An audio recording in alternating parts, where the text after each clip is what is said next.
friends, Kenny Chapman here, the Blue Collar Coach. Want to touch base this week with an instant meeting maker that challenges your mindset about accountability and results. What do I mean? Well, accountability is a word that gets thrown around a lot. Results is a word that gets thrown around a lot. In your organization, your company, you probably post some numbers and you might be held accountable for a specific sales goal, a percentage of things that you want to have happen when it comes to certain interactions, depending on your business, depending on exactly what you do. But here's what I want you to think about today. Today I want to talk to you about accountability and results. And I get coined as a motivational speaker. As a matter of fact, at the time that we're recording this, I'm getting ready to fly overseas for that exact reason, right? Because people want me to help motivate other people. And I've said this before, and I'll say this again to you. You cannot motivate another person. You can't. It's impossible. You can create an environment for someone to motivate themselves. Now, I will think about you as an amazing person in your organization, what you're doing. When you think about the roles that you have, when you go out every single day working on accomplishing your goals, whether you're in a CSR role and you're trying to improve your conversion rate, or you're a technician and you're working on better options presentation, whatever that is, it matters how you hold yourself accountable to those results. Now today, I want to talk a little bit about this motivation and accountability thing. I've got 7 things I'm going to share with you today, and I want you to write these down as we go. But before I get into 7 ways to be more accountable to myself, I want you to think about, when I say, I get hired as a motivational speaker and you can't motivate somebody. I learned that through the United States Army. Why? Because I joined the military, one, because I was a punk kid that needed to get my head right, and 2, I didn't have any other options. I didn't know what to do. I didn't know where to go, and so I said, hey, here's where I'm going to go and get my head right, get my life back together, right? I don't want to take the exact path my father took. I don't want to do things I've seen. So what am I going to do? I'm going to do something different. And what happened? I joined the military, and then all of a sudden I arrive on this cattle car, and I'm a small town kid from Palisade, Colorado, and I get off. Military's motivating to me. Drill instructors, very motivating to me. High level of accountability, high expectation of result, and yet we dropped multiple soldiers during our 8-week boot camp. It's 8 weeks. I literally I told my team the other day, I'm flying overseas. I got an 8-hour flight out of Chicago. I said, I can stand on my head for 8 hours. I told myself when I was going to boot camp, I can stand on my head for 8 weeks if I have to. I'll get through it somehow, some way. I don't have many other options. Now, what does that mean? Other soldiers dropped out. Other soldiers called mom. Other soldiers said, this is too hard. You shouldn't talk about my mom that way. You shouldn't talk about my sister that way. You shouldn't speak to me that way. You shouldn't flip my bunk. We shouldn't be doing 10-mile rucksack runs. I'm out. Guess what? Private Chapman maybe didn't have too many other options, so he hung in there, so he stuck with it. Now, you're not in the military today unless you're a reservist, and if you're a veteran, I appreciate your service and I thank you for that. But I want you to think about this. What if you became your own drill instructor, put that in air quotes? And I want you to think about this. I'm going to jump into these 7 things I want to share with you today. Because when you start looking at becoming more accountable to get better results, it starts with you. You probably have a pretty darn good service manager. You probably have some good sales coaching. You have some good ability to get better. But ultimately, it comes back to me. Because here's the thing. My drill instructors did not hold me accountable. They created an environment, and I held myself accountable to that. If we had to be in formation at 4 o'clock in the morning, and we got to bed at 1:30, it's a 2.5 hour sleep, and it is what it is. They didn't motivate me. They said you got to be up at 4 o'clock. You get 2.5 hours of sleep today, and we're going to do a 10-mile run. And I said, oh, that's the environment. Will I motivate myself or not? Now, as a professional technician, as a professional CSR, as a professional dispatcher, as somebody who is driving results in your life, I want you to think about these things, right? It starts with you and your why. And I want you to remember this, my friend. Small hinges swing big doors. And when we think about accountability and we think about results, it's the little thing. What does that mean? It's the alarm went off and I'm planning to go to the gym today, but it's that quick I can hit snooze and change my entire day, change my entire week, change my entire life. Why? Because that one simple thing. Now I want you to write this down. Number 1, set many goals. And that's not M-A-N-Y, that's M-I-N-I. Many goals. What does that mean? We need to win, my friends. We need progress, not perfection. We need to continue to move forward. Tony Robbins said it best. We desire progress more than anything in life. Why? Because if you're a billionaire, believe it or not, billionaires have scarcity mindset around money. Why? They might run out. Really? We could spend a lot of dough every day for a long time and not run out of money, but they've got that, right? So what does that mean? If a billionaire, they're going, I want to add another 100 million. That's a mini goal for them, perhaps. How about you? What I want you to think about is, what about a KPI goal, a key performance indicator, something that you track or your company tracks for you when it comes to independent results? Is it close rate on the phone? Is it close rate in the field? Is it right tech, right dispatch? Is it how many dollars a day do I generate as a call taker? Because call takers are revenue producers too. Set many goals, M-I-N-I. Number 2, write this down. Avoid the gap. Now, what does that look like? What do I mean avoid the gap? So Dan Sullivan, one of my greatest mentors and friends, I'll call him Friendtor, taught me this concept through Strategic Coach. And it's about that, here's the deal. Wherever you are today in your role, you want something new, you want something different, right? When you do that, you create a gap. Now, where you are and where you want to go. Now we've got a gap. You've got to avoid that. You've got to manage that. That means if I've got a 68% conversion rate as a plumbing technician, and some of you went, oh my gosh, that's terrible, right?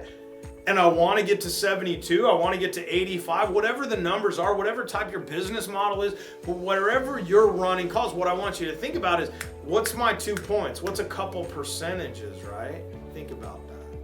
Stay out of the gap. You drop in and you go, oh my gosh, everything's awful. No, it's pretty darn amazing, really. So you've got to stay out of that, because when you get to the 3rd thing, write this down. Seek accountability.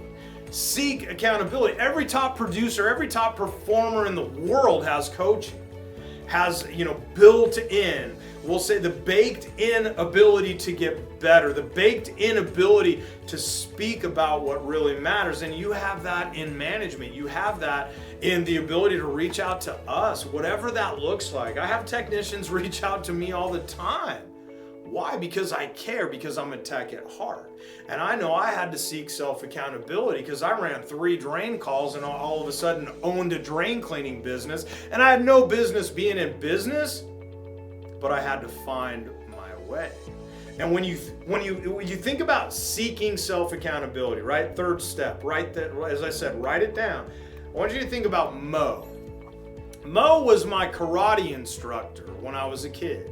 When I was a kid, meaning my sophomore, junior, senior year in high school. And Mo was a guy that now we know probably not legally ran a karate studio that he didn't charge us to go to. Literally, there was no fee to go learn karate, and Mo was a 5th degree black belt. And what happened is he would come out to practice. He's a retired guy, He reminded me of Mr. Miyagi, a little short guy, a little 5th degree black belt. And here's what I want you to take away today as you think about these things, as we work through. When you look at accountability, Mo would come out there and he'd stand like this. He'd have his arms crossed like this, and he's shorter than me, believe it or not. And he's watching, and you had to get invited as a player. Now, I'm growing up in small town Colorado. There's literally 400 people in my entire high school, and this guy's going out to football practice in the afternoon, watching and going, hey, you might be a fit for my karate program. And it almost became where it was an amazing thing to get invited in. Now, what does this mean to you? What this means is everybody needs accountability. And what this meant for us as football players, those of us that did get picked to get into this program, now what we didn't realize is I didn't sign up to learn how to fight at all. I can defend myself. I've got enough of the basics of becoming a brown belt in karate that, okay, whatever, that's fine. Here's the thing. Mo taught me it's about your mind. Mo taught me that if I'm in a position, and you can't see it on camera, but if my foot is off by 1/4 of an inch, that changes my stance, that changes my game, and I don't have the discipline in my mind to put my foot in the right position. Think about you. Think about your career. Think about where you're going. See, we all need the sensei. We all need somebody helping us out. But at the end of the day, it was up to me. So if you got in a little argument or you had a spat, guess what? You better never use karate if you were in Mo's class. There's no reason to ever use it at all. Why? Because you can diffuse a situation. Yeah, if you get attacked, whatever, that's fine. No fight should ever last more than 3 seconds. 3 seconds. That's what does that mean? Where are you at when you get with your client? Where are you at when you go, you know what? I've got more accountability. I am willing to ask the right questions. I'm willing to kick it up a notch, and I'm not going to get kicked in the teeth here. I'm going to build an options presentation. What does that look like? Think about that. Number 4, write this down. Massive action. You've got to take massive action. So when Mo invited us into the program, a few of my buddies and whatever, you had to bring Gatorade. Every once a month, I think it was, you had to bring Gatorade to the thing, right? And now I know he didn't charge. Why? Because it's illegal. What he was doing was not safe or fair. He would beat us up if we weren't in line. And so now I think about that. It's massive action. I don't want you to beat yourself up. I want you to go get better results. I want you to go connect with clients better. I want you to answer the phone at a higher level. I want you to manage and lead team at an entirely different scope. But I want you to think about that. Massive action. Number 5, write this down.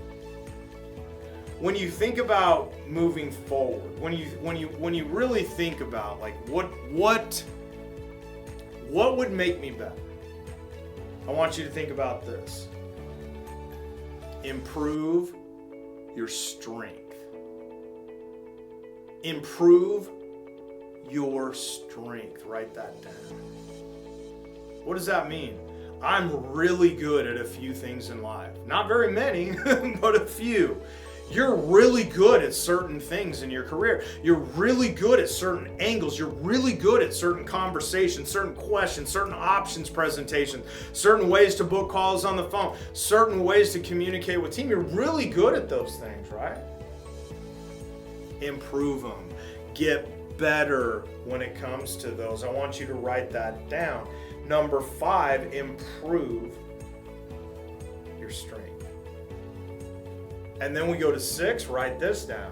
Manage weakness. See, a lot of people, I bring this up because when we're looking at accountability equaling results, when we think about a lot of people that go, you know what, I suck at this, I'm not good at that, I really have a hard time here, I struggle here, and they spend their entire life. Dan Sullivan, I mentioned him early straight away today in the training. Dan Sullivan says, you know, if you spend your entire life improving your weaknesses, you end up at the end of your life with a whole lot of better weaknesses. What if you unleash your $1 million racehorse? What if you unleash who you truly are? What if you set aside and go, you know what? I'm going to manage my weaknesses. I'm going to work on, I'm afraid to ask certain questions. Cool. Let's dive in there. Let's look at what is that? That's a weakness. Why? It's tied to confidence. It's tied to communication. It's not a weakness at all. It's a statistic. It's something to give you a chance to improve.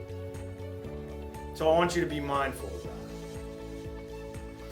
And then, when we get to the last point today, get you out of here at a good time, get you running your calls. But I want you to think about this. What are your excuses? And write this down. Number 7, eliminate excuses. What does that mean? That means that you can find a reason for anything. We could dive into your childhood. You could lay on a couch and tell me about how bad your life's been, and we can find a reason for anything on the planet. We also can look the other way and go, you know what? A lot of people have had things challenging in their lives. A lot of people have overcome a lot of things. A lot of people haven't made certain excuses. You know what? If you're watching this, what I know is you probably live in the United States, Canada, or Australia, where the Blue Collar Success Group makes our impact. And what does that mean? Stop whining. We've got another video for you on that. Larry Winget, he spoke at one of my conferences a while back, and Larry Winget has a book called Stop Whining, Shut Up, and Get a Life. And I wasn't planning on talking about this today. It just kind of came to me, and I want you to think about that when we go no excuses, because Larry's a kind of an in-your-face guy, and I'm not going to say that to you today about shut up, stop whining, and get a life, like Larry's book is called, entitled, but I will say, stop with the excuses. You're where you are because you're supposed to be where you are. If, I started as a dead broke drain cleaner. I don't have a clue what's going on. I barely got out of high school, and yet somehow I found a way to get better and improve. And the same is true for you. I don't care if you're a brand new apprentice or you're a 15-year call center manager. What I care about is your next level. And when we start thinking about what are these goals looking like? How do I avoid the gap? How do I dive into that self-accountability? How do I go into more massive action, improving my strengths, managing my weaknesses, and ultimately eliminating excuses? As I said, when I was in the military, possibly I didn't have enough of another shot because I had to stay. I didn't know where else to go. Other people were able to manufacture excuses in their mind and go, this isn't fair, it's not right, it doesn't feel right, whatever that looks like. What about you? Accountability equals results. I'm Kenny Chapman, the Blue Collar Coach. Until we talk, have a better than fantastic week, and we'll see you real soon. Hey, I want to take an opportunity to say thank you for watching this video and subscribing. My question for you is, what are your revenue goals this year? Why don't you drop them in the comments below? And remember this, you're either winning or you're learning.